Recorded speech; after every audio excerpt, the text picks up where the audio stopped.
Hi guys, പുതിയൊരു വീഡിയോയിലേക്ക് എല്ലാവർക്കും സ്വാഗതം. അപ്പോൾ ഇന്ന് ശനിയാഴ്ച ഞങ്ങൾ രാവിലെ എണീറ്റ് ചായയൊക്കെ കുടിച്ചതിന് ശേഷം ചേച്ചി ഇവിടെ തുടയ്ക്കാണ് കേട്ടോ.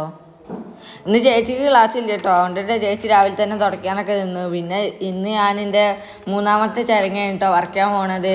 അത് മൂത്തിട്ടുണ്ട്, അപ്പോൾ ഞാൻ ഇന്ന് വർക്ക് ചെയ്യണം. ഇതാണ് കേട്ടോ എൻ്റെ മൂന്നാമത്തെ ചരങ്ങ.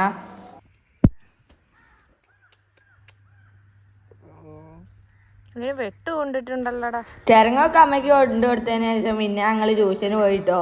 പിന്നെ ഞങ്ങൾ ട്യൂഷൻ വിട്ട് വരുമ്പോൾ അമ്മ ഇവിടെ വത്തക്ക ജ്യൂസ് ഉണ്ടാക്കാന്ന് പറഞ്ഞപ്പോൾ ഉണ്ടാക്കുകയാണ്. പിന്നെ ഈ ജ്യൂസ് എങ്ങനെ ഉണ്ടാക്കുകയെന്ന് ആർക്കെങ്കിലും കാണാൻ താല്പര്യം ഉണ്ടെന്നുണ്ടെങ്കിൽ ഞാൻ ഇതിൻ്റെ വീഡിയോൻ്റെ അടിയിൽ ഞാൻ ലിങ്ക് കൊടുക്കാം കേട്ടോ. അപ്പോൾ ഈ ചൂടത്ത് അമ്മ നല്ല തണുത്ത വത്തക്ക ജ്യൂസ് ഉണ്ടാക്കി തന്നു കേട്ടോ. അങ്ങനെ ഞാനും ലച്ചിത് കുടിച്ച് അതിൻ്റെ അഭിപ്രായമൊക്കെ പറയാണ്. പിന്നെ ഗായ്സ്, ഞങ്ങളുടെ വീടിൻ്റെ മുറ്റത്തിനോട് ആരും ഒരു വലിയൊരു മഹാഗണി ഉണ്ട് കേട്ടോ.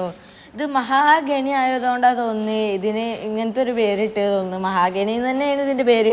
ഞങ്ങളെ വീടിൻ്റെ മുറ്റം നിറച്ച് ചമ്മല കൊണ്ട് നിറഞ്ഞിന്. ഇത് കണ്ടോ ഗായ്സ്, രാവിലെ ഈ മുറ്റം ചേച്ചി അടിച്ചു വാരി പോയതാണ് കേട്ടോ. ഇത് കണ്ടാൽ തോന്നുന്നു ഇത് ചേച്ചി രാവിലെ അടിച്ചു വാരി മുറ്റാണെന്ന്. മഹാഗണിക്കൊരു പ്രത്യേകത ഉണ്ട്. പിന്നെ ഇല കഴിഞ്ഞാൽ പിന്നെ ഇത് ഒരാഴ്ച മൊത്തം ഇല കഴിഞ്ഞുകൊണ്ട് തന്നെ ഇരിക്കും. നിങ്ങൾ വിചാരിക്കും ഇത്രയും ശല്യം ഉണ്ടായിട്ട് ഇതെന്താ നിങ്ങൾ മുറിച്ച് മാറ്റാത്തതെന്ന്. കാരണം അപ്പുറത്ത് ഈ മഹാഗണീൻ്റെ അപ്പുറത്ത് തൊയ്ത്താണ് കേട്ടോ. അതുകൊണ്ട് തന്നെ തൊയ്ത്ത് പൊളിച്ച് മാറ്റിയാലേ ഇനി മഹാഗണി മുറിക്കാൻ. അമ്മ ഇത് ചാക്കിലാക്കണേ കരിയില കമ്പോസ്റ്റ് ഉണ്ടാക്കാൻ വേണ്ടിയാണ്. മുൻപ് അമ്മ ഇങ്ങനെ കരിയില കമ്പോസ്റ്റ് ഉണ്ടാക്കണ വീഡിയോ ഇട്ടിട്ടുണ്ടായിരുന്നു. കാണാൻ താല്പര്യമുള്ളവർ ഞങ്ങൾ ചാനലിൽ കയറി കണ്ടോണ്ട് കിട്ടും അതിൻ്റെ വീഡിയോ. പിന്നെ വൈകുന്നേരം അമ്മ ചായക്ക് കൂവ ഇറക്കി തന്നു കേട്ടോ. അപ്പം ഞാനും ലച്ചും കൂടി അത് കൂട്ടി ചായ കുടിക്കുകയാണ്. തൊടിക്കൊക്കെ ഒന്ന് ഇറങ്ങിയതാണ് കേട്ടോ.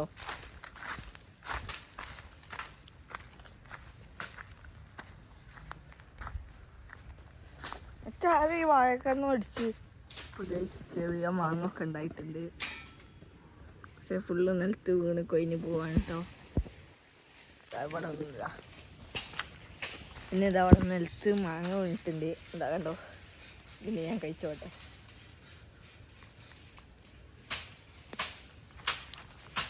ഇത് നല്ല മാങ്ങ കേട്ടോ.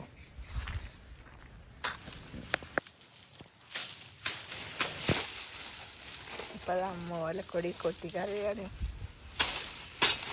ഇന്ന് ഞാനല്ല കേട്ടോ നനയ്ക്കണത്. ഇന്ന് അച്ഛന് ലീവ് ആയതുകൊണ്ട് തന്നെ അച്ഛനാണ് കേട്ടോ ഇന്ന് നനയ്ക്കണത്. ആദ്യം ഞങ്ങളെ പറമ്പിൽ ഇഷ്ടം പോലെ പപ്പായ ഉണ്ടായിരുന്നു കേട്ടോ. ഇപ്പം അതാ പപ്പായ ഒക്കെ പോയിട്ടുണ്ട്. അതാ ഇപ്പം 2-3-4 തൈയൊക്കെ ഉണ്ട്. പൈമിൽ പപ്പായ ഉണ്ടാവുന്നുണ്ട്.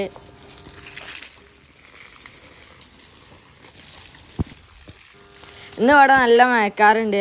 ചില ഏരിയക്കൊക്കെ മഴ പെയ്ത് കേട്ടപ്പോൾ അമ്മ ഇതാക്കണ ഓലക്കൊടിയൊക്കെ കൊത്തി കറഞ്ഞെടുക്കുകയാണ് കേട്ടോ. മഴ പെയ്യണതിൻ്റെ മുന്നേ തന്നെയാണ് കൊത്തിക്കറിഞ്ഞെടുക്കുന്നത്. ചിലപ്പോൾ മഴ പെയ്യാൽ മതി, രാത്രി ആയാൽ ചിലപ്പോൾ എന്താ അറിയില്ല, മഴ പെയ്യാൽ മതി. അച്ഛനെ പോലെ പേർക്ക് ഞാനും തൊട്ട് വീണ ഇഷ്ടമാണ് കേട്ടോ. അപ്പം ഞാനും ഒന്ന് തൊട്ട് വീഴാണ്.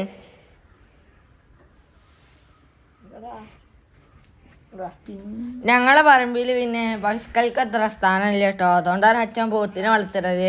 പിന്നെ പോത്തിന് പിന്നെ ഞങ്ങളിവിടെ കുഴിച്ചിടുന്ന സാധനത്തിൽ വളമൊക്കെ കിട്ടുമല്ലോ, അപ്പം അതിന് വേണ്ടിയിട്ടാണ് ഇതിനെ വളർത്തുന്നത്.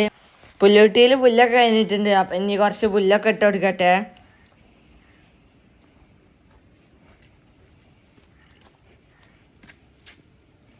ഒരാൾക്ക് പുല്ലിട്ട് എടുക്കുമ്പോൾ പിന്നെ മറ്റേ ആൾ സമ്മതിക്കില്ല. അപ്പം മറ്റേ ആൾക്കും പുല്ലിട്ട് എടുക്കുകയാണേ. അപ്പോൾ ഇത്രയേ ഉള്ളൂ കേട്ടോ ഞങ്ങളെ കുഞ്ഞു വീഡിയോ. അപ്പോൾ ഈ വീഡിയോ ഇഷ്ടപ്പെട്ടാൽ ലൈക്ക് ചെയ്യാനും കമൻറ്റ് ചെയ്യാനും മറക്കല്ലേ.